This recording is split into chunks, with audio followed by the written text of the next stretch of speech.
Bonjour amis du foyer de l'âme et amis d'ailleurs. Dans la durée de la pandémie, dans ce temps de second confinement, et avec la nécessité de porter un masque lors des sorties, lorsqu'on croise quelqu'un, lorsqu'on le rencontre, il m'est venu une faim, un appétit qui ne cédera que lorsque nous pourrons poser les masques.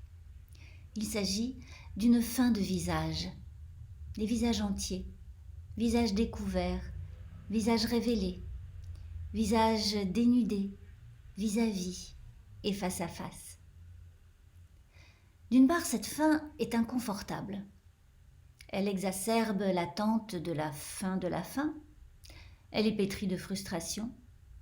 Elle me plonge dans une grande confusion quand je ne reconnais pas tout de suite une personne connue que je croise, ou au contraire lorsque je confonds une personne avec une autre.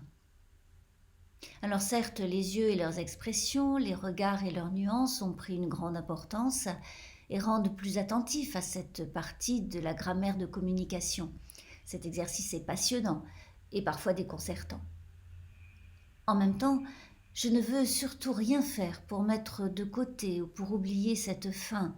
Je ne veux pas m'y habituer, et encore moins finir par m'y résigner, ou pire, par m'en contenter. Et je suis très reconnaissante pour les divers systèmes de visioconférence et de téléphonie qui permettent de se retrouver et de se voir et de se parler en bénéficiant de la palette entière des expressions des visages.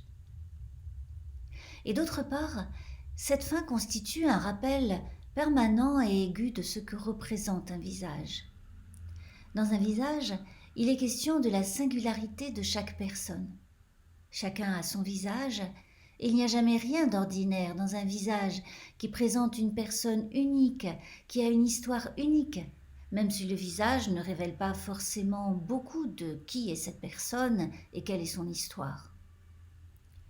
Le visage inscrit la présence de l'autre d'abord comme altérité irréductible, résistante et persistante. En cela, le visage de l'autre me rappelle ma limite, celle à l'intérieur de laquelle mon humanité peut se déployer. Un visage, c'est alors l'appel et la possibilité d'une rencontre. Rencontre comme aventure, comme risque, comme confiance, comme transformation. C'est l'appel et la possibilité d'un dialogue, dialogue comme engagement, comme écart, comme critique, comme soutien, comme approfondissement.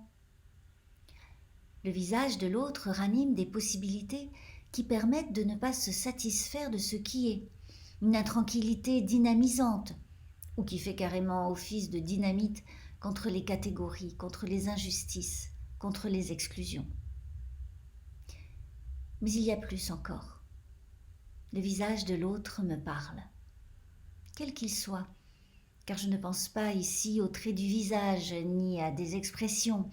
Ce langage subtil dans la familiarité en ce qui concerne les visages de nos proches est tellement émouvante. Le visage de l'autre, cet autre visage, me parle au-delà de lui-même et à travers lui-même. Par son exposition, par sa nudité, par sa fragilité, il me redit cette ancienne parole gravée sur une pierre au mont Sinaï, raconte le livre de l'Exode. Tu ne tueras pas. Le visage de l'autre me convoque comme répondant, c'est-à-dire comme sujet capable de répondre à cette parole, une des 10 paroles de vie.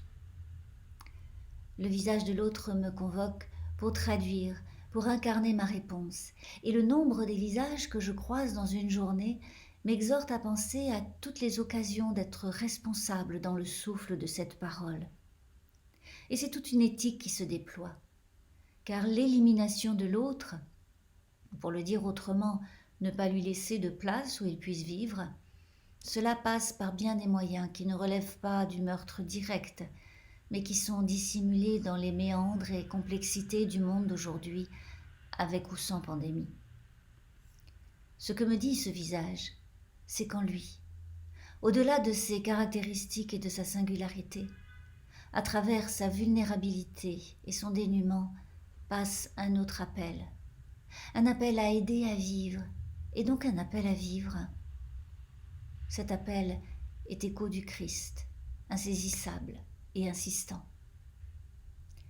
Le visage de l'autre est ouverture à plus que lui-même, et le regarder me porte au-delà de moi-même. Et bien sûr, aucun masque n'empêche le visage de l'autre de parler ainsi. À bientôt.